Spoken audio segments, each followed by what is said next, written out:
the Source Podcast. I'm Simon here, coming live from Custom Canine Unlimited G1. And I'll be your host today, and I am joined by two very special people, part of our staff, and that is one of our trainers, Brandon, and one of our wonderful kennel techs, Madison. How you guys doing today? I'm wonderful. Madison, it's your first time on the podcast. Are you nervous? Yes, I'm very nervous. All right, well, what did I tell you earlier? To not be scared. Yeah, stop being scared, all right? Yeah, it's not okay. a big deal. Okay, thanks, All right? Simon. Just a little bit of words of encouragement, right? Yep, I'm encouraged. Brandon, how's your day been? It's been great. I can't complain. Yeah? Another day working dogs. Yeah, it looks like you got beat up. What happened there? Yeah, I got what is known as gi burn. Yeah, so you've been walking around with a welt in your eye. Everyone thought you got beat up, but I guess you just wanted to brag about how you do jiu-jitsu. And that's awesome, Brandon. We love extracurricular activities here, and I always encourage my staff to go out and expand what they do. It doesn't just always have to be about dogs, but, you know, definitely if I'm ever in a dangerous situation, I hope I see you sliding across the ground to come help me, right? I'll butt scoot all the way across the ground. That's awesome. I figured you'd be a butt scooter. You don't look like you pass guard very often. So we got Madison here, and Madison, I want you to introduce yourself.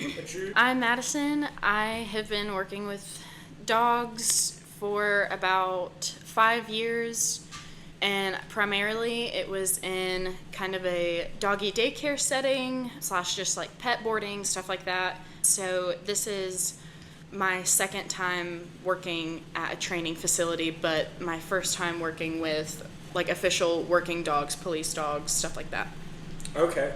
So that's a pretty big jump going from the pet dog world to the working dog world, huh? Yeah, So- it really is. So it's been a big transition for you. Would you agree? A lot of people that own or work at doggy daycare facilities don't have, as much knowledge about dogs and just kind of what dogs are capable of. And so you have people just kind of letting the dogs, go wherever, do whatever. They don't really know the body language, kind of like the first aid stuff. And so just in my first 2 months here, Deb, the kennel master, she taught me basically everything I know, and I have learned so much and I've been here for about 6 months now, and I have learned more in the 6 months than I have in about 5 years of working with dogs. And I think that is a little bit sad, but also very impressive to Deb and just this establishment in general. Yeah. And we don't mean to glaze on Deb. I appreciate a lot of the hard work that Deb does put into the kennels. This is all lies. This is all off the record. Oh, I was being serious. Deb has a gun underneath the table right now pointed at Simon. Yeah. No, but I'm thoroughly impressed with everything that Deb does down in the kennels and how well she manages it, because as you can see, during some days it does get pretty hectic down there. Mm-hmm. So you had mentioned that it seems like in the pet industry, per se, is that a good term for it? Yeah. It's a little more carefree Mm-hmm. than our kennels down here, Yeah. would you say? Oh, yeah. What do you think that's a result of? For a lack of a better word, probably just ignorance. And, people know, like, kind of the basics, like, oh, you shouldn't leave a dog in a hot car, or dogs need water, and just kind of basic stuff like that. They know the basics, but they don't know, like, hey, you should probably, or you need to wait 40 minutes after a dog has had either a training session or a vigorous exercise time before they can eat, or else that might cause bloat. You need to wait 10 minutes after exercise to give them water, and like wait 20 minutes after they eat, just because of bloat. And like no one at one of the jobs that I worked at, nobody knew about that. And so me, with my little knowledge of that, had to explain like, oh, like dogs can, their stomachs can flip and all that stuff. And obviously now that I'm a little bit more educated, like I didn't even know just everything about bloat and what can cause it, what to do if a dog does go through it. And heat stress, and again, ignorance on my part for not knowing this, but like I didn't know that dogs could go through heat stress in the winter or like in an air conditioned setting just because they rile themselves up. I had no clue. And that's another thing for certain, doggy daycare places. The dogs are obviously running around exercising every single day for hours, and most of them don't even know signs of heat stress. And that's extremely dangerous, especially with pets. But like that's for some people, like that is their child, that is their baby, and your ignorance is going to get someone's baby killed because you don't know what you're doing. Absolutely. And sometimes people aren't aware of those risks until they happen.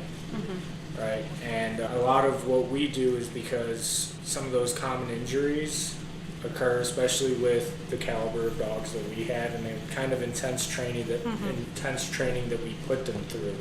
So a lot of it is just based off of our experience. And one thing that Deb does a really good job of, and I'm giving more kudos to Deb, and we're going to sit here and just love on Deb this entire podcast because of the wonderful training she's provided you and other individuals. It's stuff that we base off of our experience because they've happened before. Mm-hmm. And we want to be as prepared as possible when those things happen.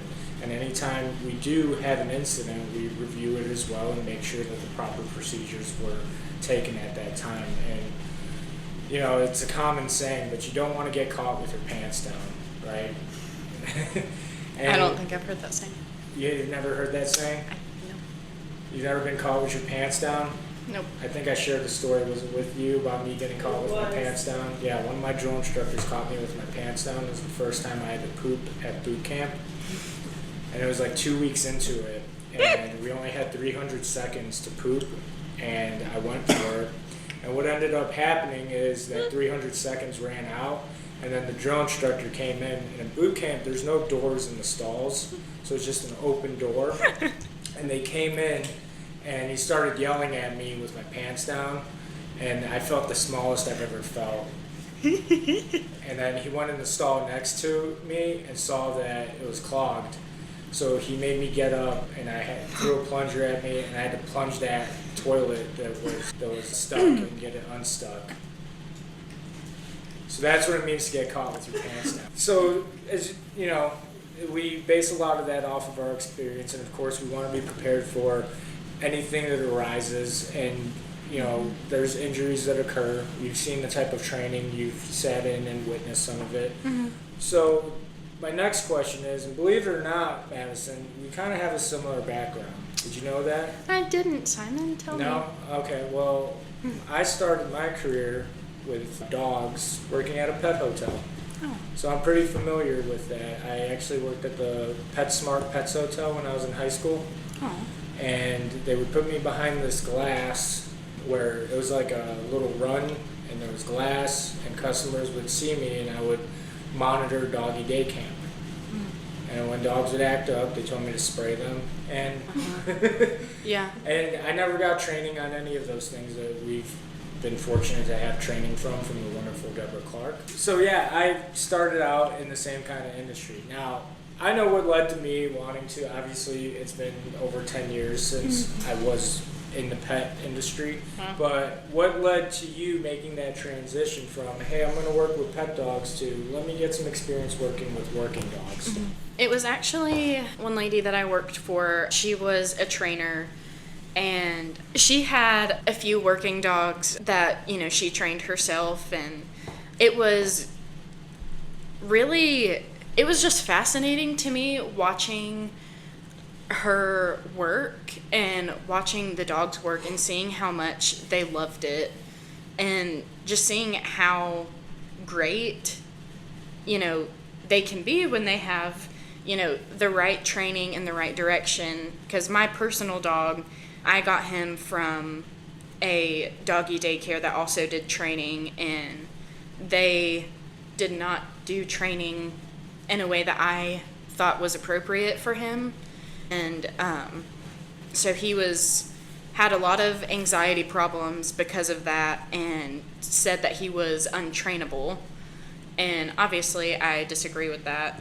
And so, seeing her work with my personal dog and seeing how, teaching me how to take the right steps to get him trained, and seeing her work with her own dogs and other people's dogs, that really led me into wanting to get more into this field.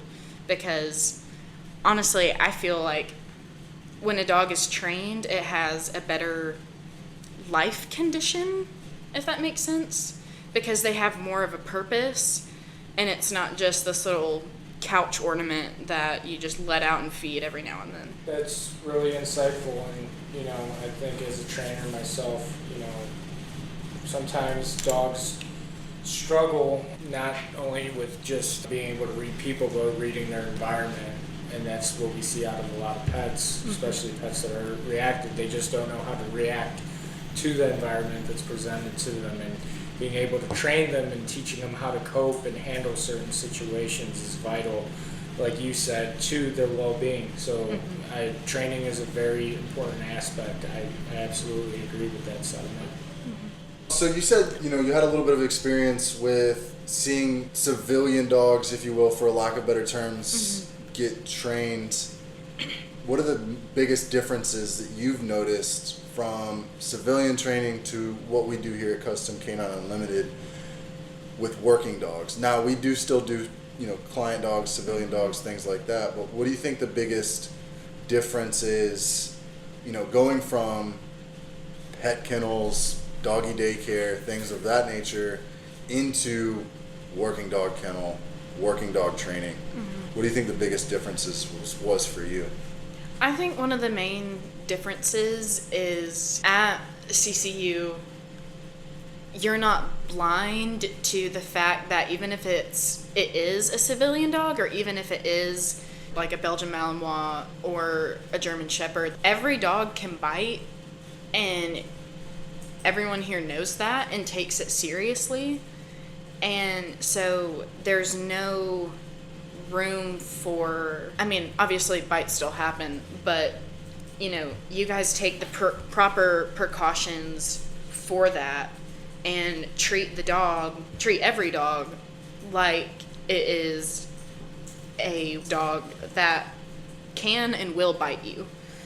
And some of the other places, you're having people get up in their face and rile them up and, do all this stuff. And you can clearly see, even some videos, you just see these people doing stuff to their dog, and you just read the dog's body language, and you're like, that dog is going to turn around and eat you, because you don't know what you're doing to them. Like, you're not paying attention to how uncomfortable they are, and people just think, oh, sweet little golden retriever Dixie, she's not going to do a thing. And yes, Dixie will. You're right, though. I think some of it, and you mentioned it earlier, some of it is just ignorance. And as we know, ignorance can be bliss. And I think ultimately it's just, like you said, it's how you view the dog. I think we, over here at Custom Canine, whether it's in training or in kennels, we view the dog as an animal, and they have a mind of their own. And it's not that we're careless or we're uncaring or loving for the dogs. We provide love and care to them. I think you'd agree with that sentiment. Oh, yes. But we don't just love on them, put our faces near them. Yeah. We're not going to give them kisses on the lips. Who's kissing dogs on the lips? Oh, no one. But I'm just saying you don't kiss dogs on the lips. You say like... You're speaking from experience. Do you kiss dogs on the lips? Well, my sister has a boxer, and his lip sticks out, and That's when he's gross. sleepy, That's you just gross. kiss the bottom lip. That's gross, Madison. So you shouldn't be kissing dogs on the lips either. Especially when they're sleeping. Yeah. No, it's sleepy, not sleeping. So that comment is not a representation of Custom Canine. Anything that's within our protocols, and I would not recommend that whatsoever. But Take it out, Maya. Take it out. no, keep it in there. His name is Jimmy. He's very well, but there is at times carelessness, and we have to understand that certain dogs do have boundaries, and you have to be able to read and understand those boundaries. And oftentimes, when we let our guards down and push those boundaries, dogs do react. And like you mentioned, it could be a floppy-eared dog. We actually have a chocolate lab. He's cute as can be, and if you touch his paws and you're not aware, what ends up happening, Madison? You get bit. You get bit, right? So you definitely want to be aware of those boundaries. You want to read that dog's body language, and ultimately, it's dogs can feel anxious, dogs can feel scared, and they don't understand, they can't contextualize things the way that we do. We may think that we're just loving on the dog, but the dog is perceiving it as, hey, I'm scared and you keep encroaching in my area, and I have no other way to react other than maybe something that's worked in the past, which is lashing out. And then what ends up happening? They lash out, they bite, Madison cries, screams, and leaves, and then the dog learns a new behavior. And then it has to come to a trainer like myself or Brandon. Let's kind of flip it back into what goes on a little bit more in a kennel, because that seems to be a little bit more of where your experience is versus talking about training dogs. As far as canine behaviors go, what do you think that one of the biggest or the most notable differences are from working in a pet kennel to a working dog kennel? In the kennels that I have personally been in, it is a lot less people interaction and more dog and dog interaction. And so, you just kind of let the dogs out and let them do their thing, and you're just kind of there, making sure fights don't break out, which they always do. Doesn't matter if your dog has never bitten another dog in their life. If they meet a dog that they don't like, dogs are just like people. There are certain dogs that your dog does not like. There are certain people that I do not like, and I'm not going to go near them. That dog is not going to go near them, but if the dog that they don't like comes up to them, what do you think is going to happen? They're going to be in a fight.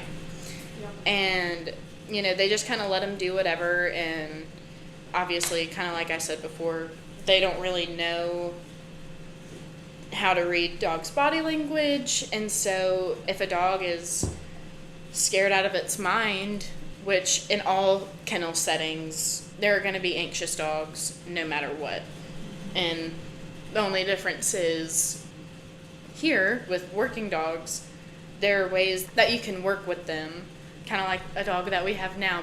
She was anxious about certain things, but the more that they worked with her and showed her, hey, this is not that bad, this is not that scary.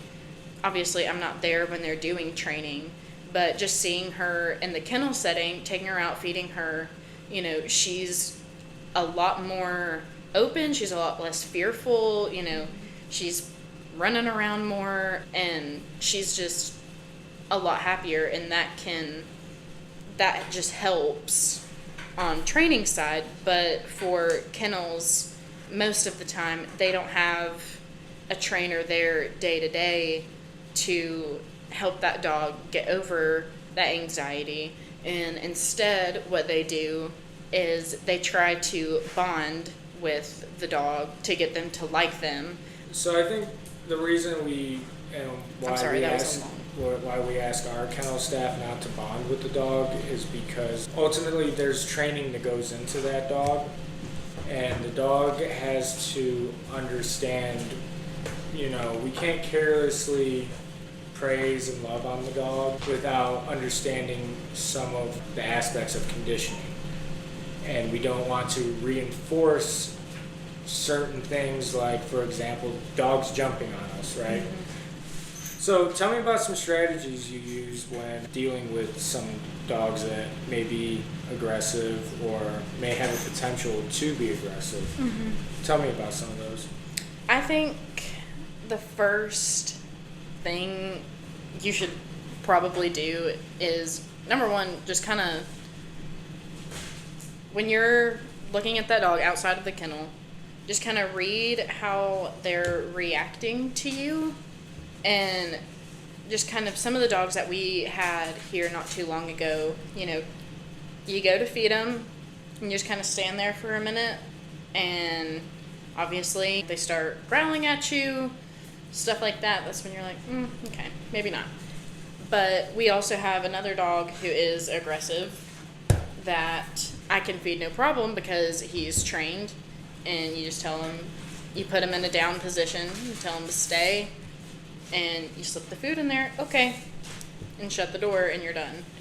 But with, you know, dogs that you have to handle no matter what, obviously taking the time, if you have someone with more experience that's more comfortable with the dog, if you're not comfortable, let them handle it, but always slip first, keep them at a distance with the leash. Don't give them an opportunity to grab onto you or grab onto anyone else. We kind of, the name, just kind of a positive control position, you know, 2 hands on the leash at all times.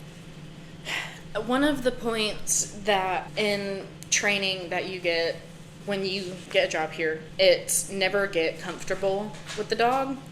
And so with all of the dogs, you have to, kind of like you said earlier, you treat them like they will do something. You know what they are capable of.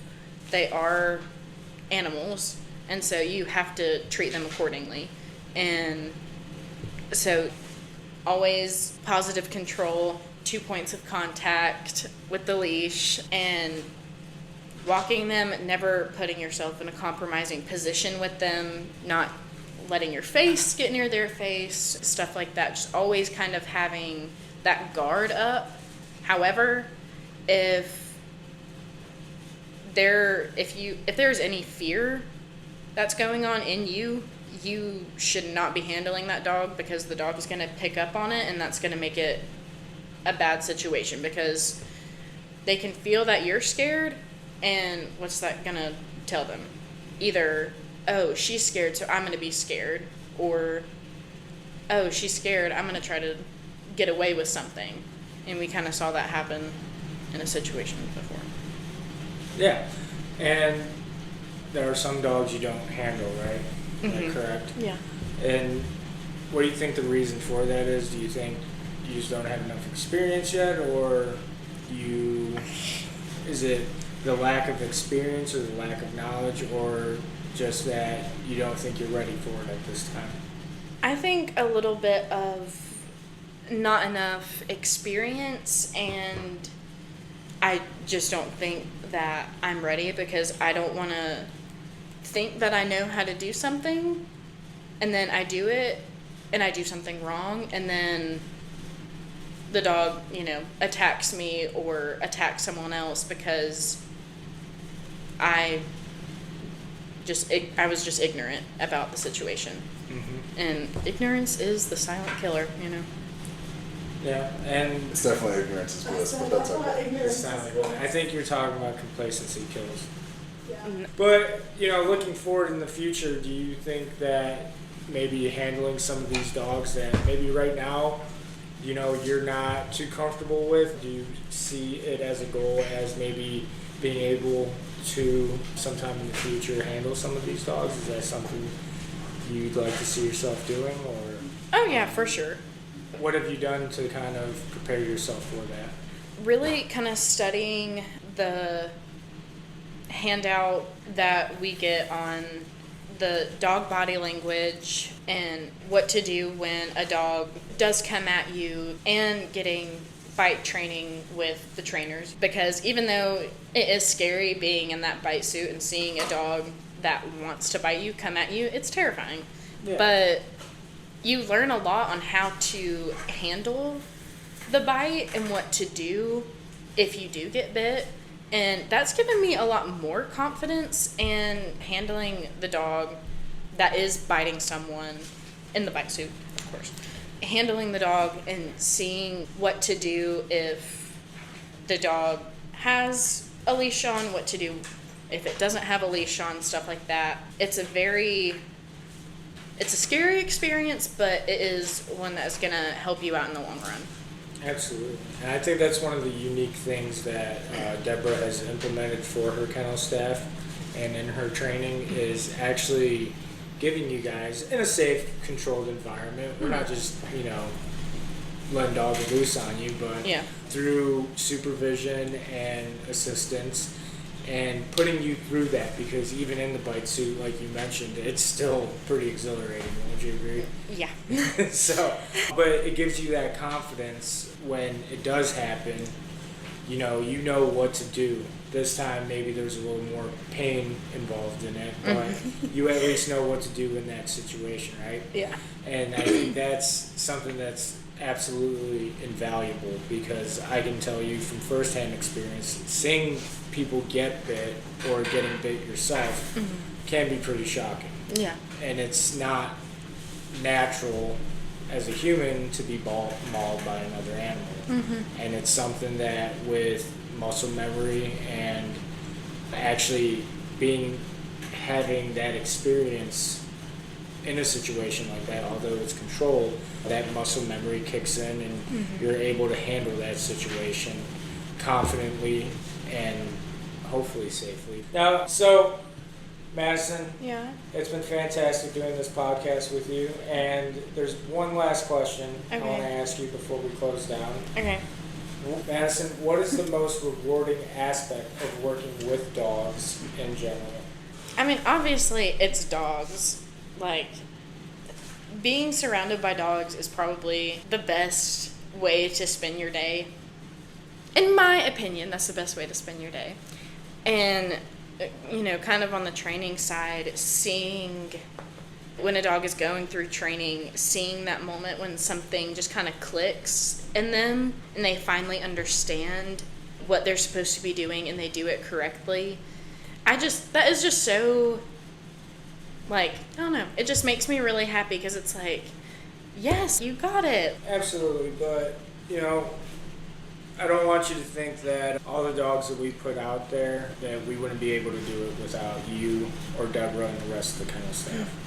And I always give you guys kudos, because the way I see it, you guys are the front line. And if we didn't have us as trainers, and Brandon I think would agree with this sentiment, if we didn't have you guys down there caring and making sure that those dogs are safe and well fed and taken care of, everything that we would do wouldn't matter. Because if I got a dog that isn't in proper weight standards or has an infection or anything like that, I wouldn't be able to get them through training, because one of the big aspects is they have to be comfortable. And that really speaks volumes about what you guys do. And we appreciate all the hard work that you guys do and the training that you guys go through, because you might not see it, but it plays a big role in what we do and how we're able to operate. And I think that's just so important, because anytime any dog gets hurt or has a boo-boo or has an issue, right, who do I go to? It's the first thing we do. Take a picture of it and send it to Deb, Madison, whoever's working. Yeah, or we bring that dog down into the kennel, because in all honesty, we do go through the training for first aid, but we get a lot of our straight answers and our confidence through you guys and Deb, because you guys do play a big vital role. So, Brandon, you got anything to add to that?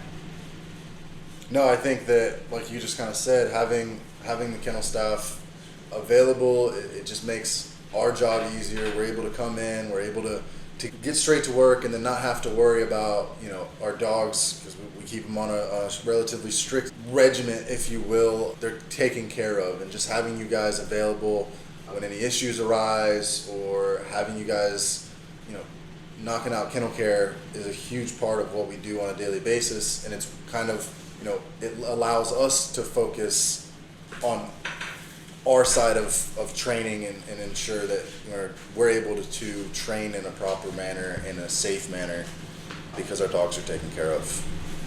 Awesome. Thank you for joining us today on the Source Podcast, all things working dogs. If If you don't already, please like and subscribe to our YouTube, our Instagram. Stay tuned on Tuesdays for our short sets that come out. And every Friday at noon, our podcasts are available